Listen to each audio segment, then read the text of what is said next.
Você também sente que nunca sobra tempo para você? Que por mais que corra, organize, planeje, a vida ainda vai te deixar indo dormir com a sensação de estar devendo horas?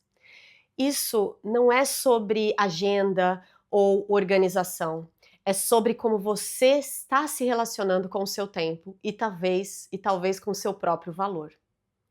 Eu passei muitos anos da minha vida acreditando que estar ocupada era um sinal de valor. Eu adorava responder: "A vida tá uma loucura, não tenho tempo para nada". Era como se a correria fosse uma medalha, uma forma de provar que eu era importante, necessária e produtiva. E eu não percebia que eu estava presa a essa armadilha. Eu achava que precisava estar sempre fazendo algo para ser reconhecida ou para sentir que eu merecia algo. Sabe aquela sensação de que se você para, parece preguiça? Que se você tem um tempo livre, você está desperdiçando? Eu vivi isso intensamente por muito tempo. Mas com o tempo, com muita autoconsciência, eu fui percebendo que aquela correria não era sinônimo de valor, era um jeito de fugir do silêncio e de não encarar as minhas próprias necessidades. E eu estava tão ocupada fazendo tudo para os outros, que eu nem sabia o que eu precisava para mim mesma, né. E chegou um ponto em que eu também percebi que eu fazia, fazia, fazia, e ainda assim tinha essa sensação de atraso, como se nunca fosse suficiente, né, igual o ratinho ali correndo na rodinha dele, né, e eu me perguntava: "Como que eu posso estar o tempo todo ocupada e ainda assim sentir que eu tô devendo?". Então, foi aí que eu entendi que o problema não era o tempo em si, mas era a forma como eu me relacionava com ele. E eu, por muito tempo, confundia estar ocupada com efetivamente ser produtiva. Eu confundia estar fazendo muito do que estar vivendo com um propósito. E aí, gente, a consequência ela é muito pesada. Por quê? Ela vem de cansaço, ela vem a culpa e a sensação de vazio, de não ter tempo nem para respirar de verdade, né. E esse sentimento de estar sempre devendo horas, de estar sempre, achando que tem que fazer mais, ela vem essas sensações, ela vem de 3 raízes principais. E a primeira delas é quando a gente decide gerenciar o nosso tempo muito focado nas tarefas, ao invés da energia. Então, como é que isso funciona na prática? A gente enche a nossa agenda como se fosse esse checklist infinito de coisas para fazer, sem considerar que a gente precisa ter um ritmo, ciclos, pausas, porque produtividade sem energia, ela é desgaste. Na verdade, nem dá para chamar produtividade sem energia de produtividade. A segunda raiz dessas sensações que a gente tem é a confusão de prioridades. Então, quando tudo é urgente, nada é importante. Então, vem uma sobrecarga no cérebro e a gente vai passar o dia inteiro apagando incêndios, ao invés de construir algo significativo para você.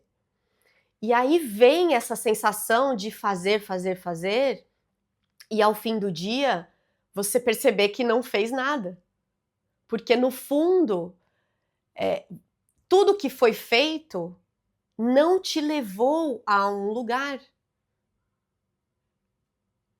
A terceira raiz é essa síndrome da dívida do tempo, que é essa sensação crônica de escassez, de que nunca há horas suficiente. E o curioso é que, mesmo em dias que a gente faz muito e até faz coisas significativas, que a gente sente que está progredindo em direção a um sonho, a um objetivo, vem uma sensação de que a gente deveria ter feito mais. E isso não é falta da sua própria capacidade de realizar, mas é desse modelo mental que associa o valor pessoal à quantidade de coisas feitas, né? Então, talvez você se reconheça em algumas situações. Por exemplo, você pode passar o dia resolvendo demandas da sua casa, dos seus filhos e até do seu trabalho, mas você dificilmente lembra de algo que fez só por você. Ou, quando você tem um tempo livre, vem aquela culpa. Cara, será que eu não deveria estar adiantando alguma coisa? Será que eu não deveria estar fazendo alguma outra coisa ao invés de usar esse tempo livre para descansar? Vem a comparação. Você se compara com outras mulheres e sente que está sempre atrasada com relação a elas. E aqui, mais para frente, a gente vai ter um vídeo exatamente sobre esse assunto. Você vai deitar cansada, exausta, com a cabeça cheia, pensando em tudo que não fez. Então, se você se identificou com algum desses exemplos, saiba que você não está sozinha. E eu acho que ainda é pior, a sensação é coletiva, é de muitas mulheres, mas elas estão sofrendo em silêncio. Muitas mulheres estão vivendo presas a essa dívida com o tempo. E eu quero trazer algumas sugestões de práticas simples que podem te ajudar a sair desse loop infinito e que eu já implemento na minha vida já há alguns anos. A primeira estratégia é a agenda do eu. O que significa isso? Basicamente, é você se colocar na agenda primeiro. Então, que seja minimamente 15 minutos para você, como um compromisso inegociável. E o que você vai fazer com esses 15 minutos? Pode ser ler, fazer uma prática de meditação, respiração, oração, tomar um café devagar, descansar, sem ficar no scroll do celular, né? Esses 15 minutos em que você se prioriza e coloca você em primeiro lugar, é como se fosse a base para o seu dia. E no meu caso, a minha rotina matinal, ela é sagrada já há muitos anos. E eu sempre acordei antes de todo mundo aqui na minha casa. Desde que o Theo nasceu, hoje ele tem 12 anos,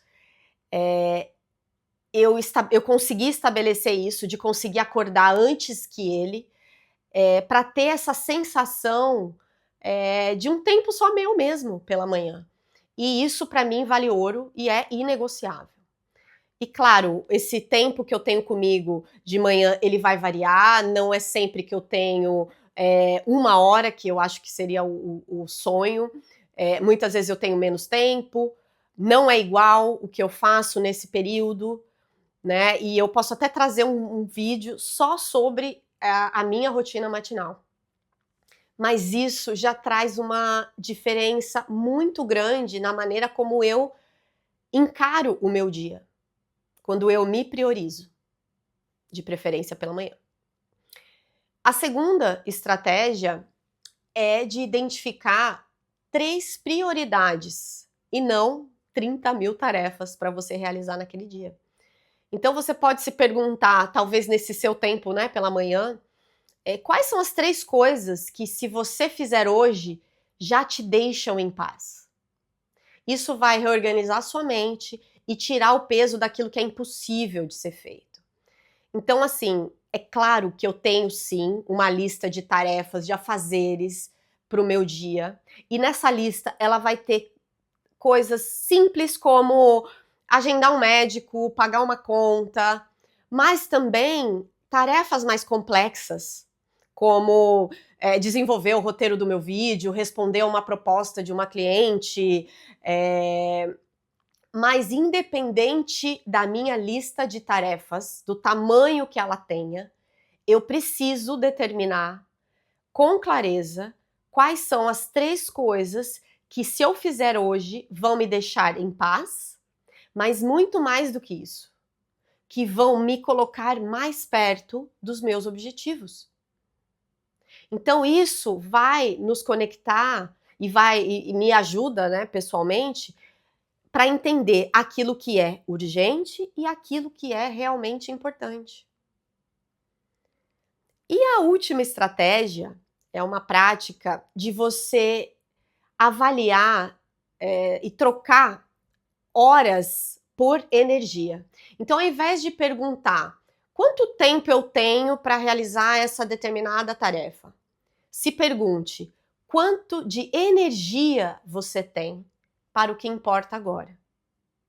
Então, essa mudança de lente, ela vai também transformar a sua própria relação com a sua agenda.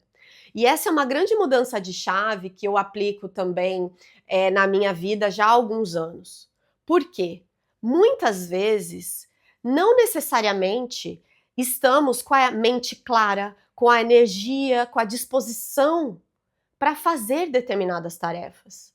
E é nesse momento em que você reavalia o seu dia e substitui aquela tarefa por algo que se adapte melhor à energia que você tem naquele momento.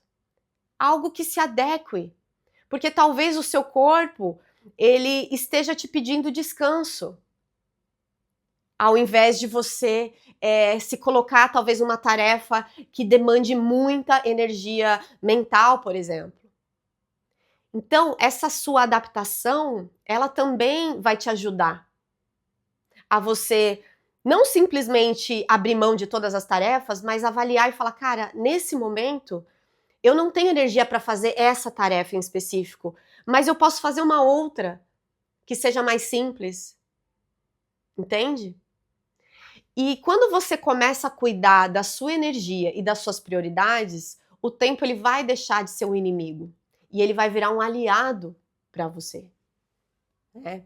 E